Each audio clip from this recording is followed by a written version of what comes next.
Kakos Fax 256 Rosemarina. Chase me.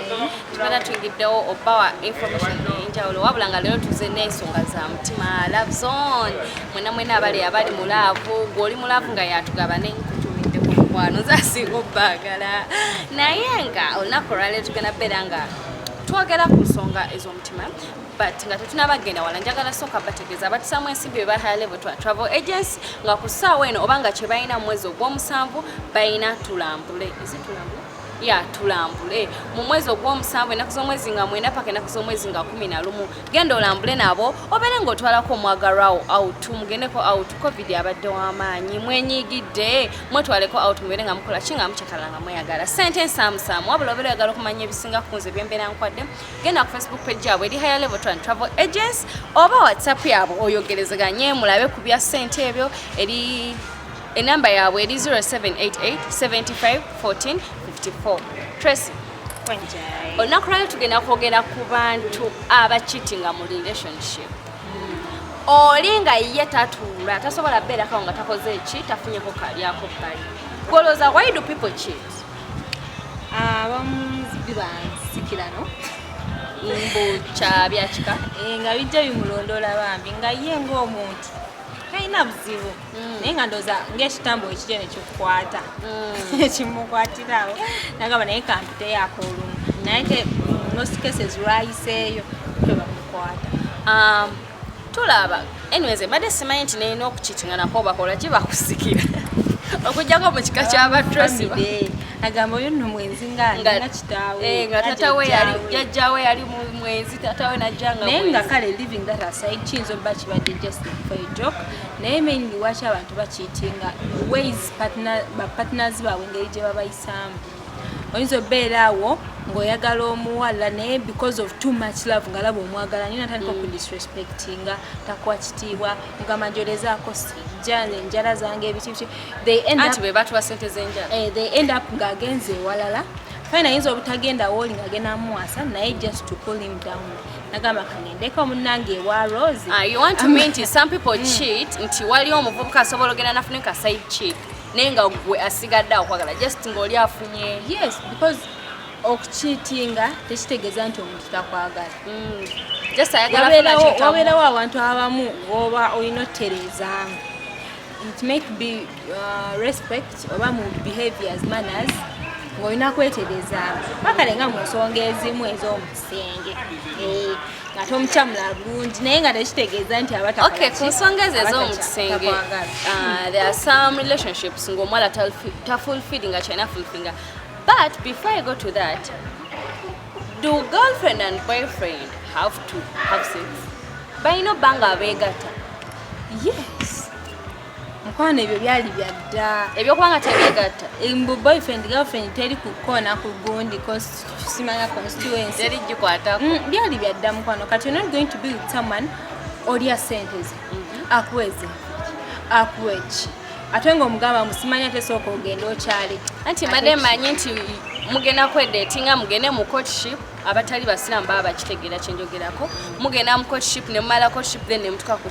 ku nsonga ya marriage okitegeera amadini agamu gabigoberera like born agains bwe tujja okugamba tibagamba terikona ku sompyo nga tozze wa mukama naye ng'ebintu enaku zo byakyuka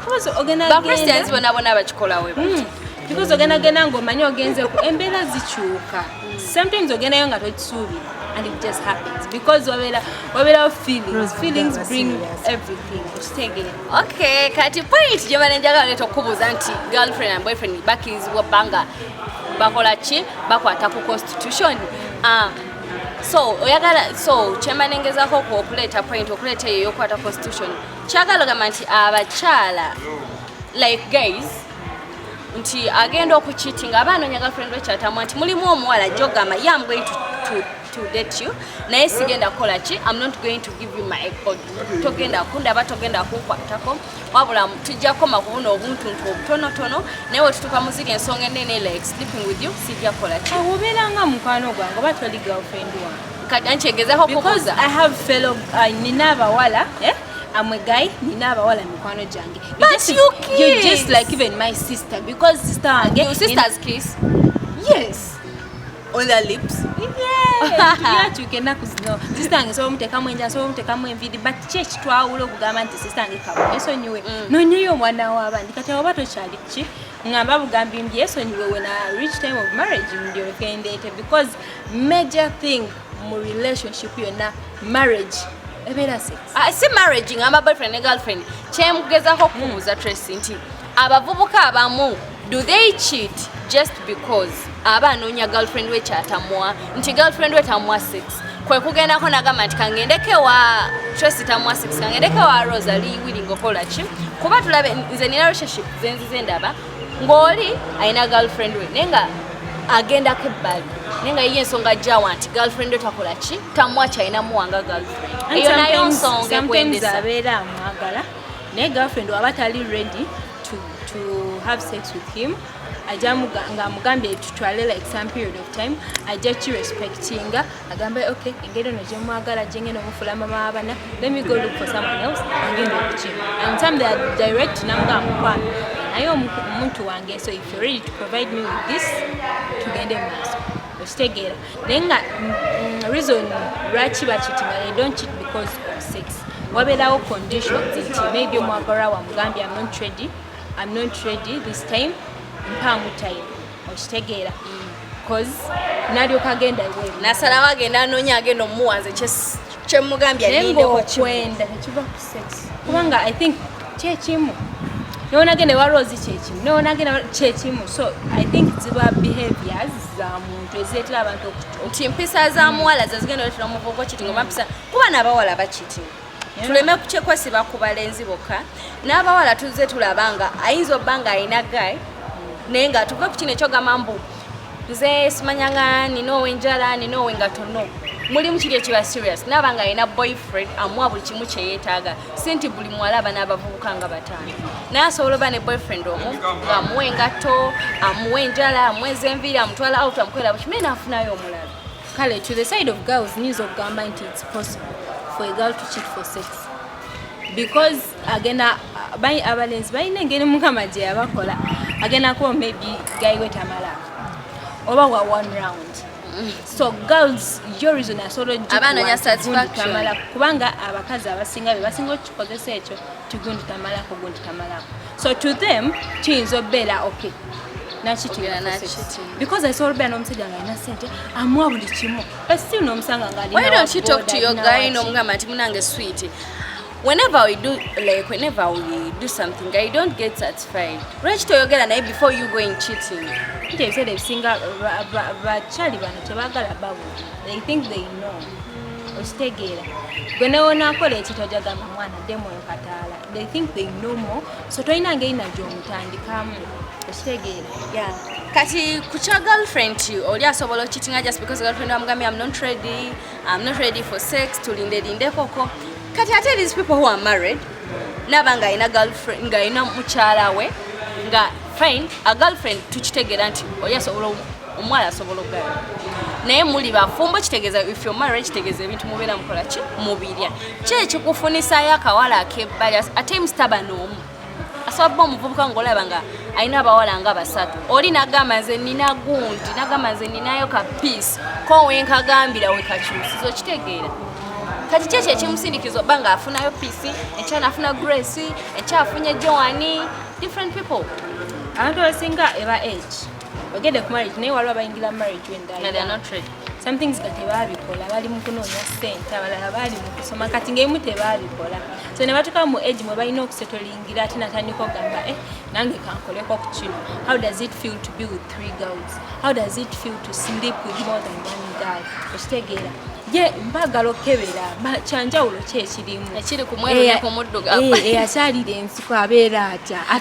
ataagendayo abeera atya so babeera bakebezi babeera just bakebezi nga bayitayo buyisi tewali nnyo kyamaanyi omuntu ayinza kwebakako nolowooza nti olina nnyo ekyenjawulo ekikoleko abamu baba bakebezi babakeberamu obukebezi. You've talked about going into marriage when you're not ready or when you're still young. I want to send this message. Okay, njagala osindikirako abaana mwena abali abavubuka. Si kyateeka nti omuwala gwofunisiza olubuto. It's not a mandate nti omuwala gwofunisiza olubuto oyina omuwasa. Omanyi twese abavubuka abatomera nnyo omuntu asobola banga kudetinga nenga sigwe gwayagala okola ki okuba naye nga mukyala we kati bwakuwasa olwokuba kufunisiza oluto omukwano mugenda ttomera mwabagenda olwana mu malo zaala mwekyawe kitegeera nsuubira ekyo mukitegedde. Aha, Trace atwadde ensonga lwaki aba boyfriends bacheatinga, lwaki ba husbands bacheatinga, naye ate Trace ogambye abavubuka nti mulimu abayingira marriage nga they are young. Mulimu omusajja agosanga mukwano nga mukulu. Nenga iyo tekyawukana nnyo ku kiki n'agambye nti behaviors z'ewaka engeri gy'omuyisaamu ewaka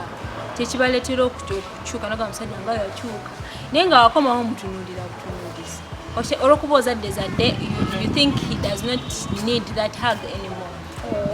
Wakomawo mukuhaga mupekinge era kuzidensi egenda kukyuka mutikule naye otuma abaana pisi geno gye otata wakaviira kitawakomyewo kitegeera naye senga oba omukutte bulungi naye newaba wali eri ng'agenda kwenda ng'agenda jijjamu empati ate kanagamba naye yannange mami gundi lwaki mukola bwenti kwegamba naye ate balina omuze gw'okubanga babeera tebanazaala nga bayita manyahani beyita George amuyita George amuyita Hanifa amuyise Rosie naye olumala ozaala we bati mama Joan mama Joffrey Tata Godi Tata Godi kati kyekyo kyogezako gamba nti bw'oba tukamu eyo stage nakyo kireetera omusajja banga omukazi arelaxinga nnyo n'alabanga eyatuuka n'alabanga eyakoma n'atamanya newooba ozadde abaana bataano akawala akato kagenda mpeki ngavudde from a long trip amusanyukire innewe naye atula wali agambe naye wannange senga saagwa ku maama tubalabanya mu restaurant nosanga omwana nga toyawula oba taatawo oba boyfriend tegeera naye nga love is not all about age kasita omuntu mwetegeera bulungi I don't think age matters. Okay, love is not all about age and cheating is not all about boyfriend, girlfriend, husband. No, cheating is not all about sex. Oh, he might cheat for another reason. So abantu mulimu abagala nnyo susu mukwano gwange nga ye olw'okwagala ennyo akantu kitegeera ngayagala nnyo abakyala ngayagala kubabadde naye so they have to look for libido. Is it libido? Libido kubanga toyinza kuzunza eno n'ozunza eno n'olowooza nti oli kiriya abamu bakiyita waaka naye babaako ekikyamu mwabalina libido mukitegedde mwetereeze munoonye engeri gye mukola ki gye mwekumakuma. Okay, Kakos Facts 256 kwe mubeera nga mutula mwebale beera nga musubscribe nga mwebale beera nga mutuwagira abazze okuva gye twatandika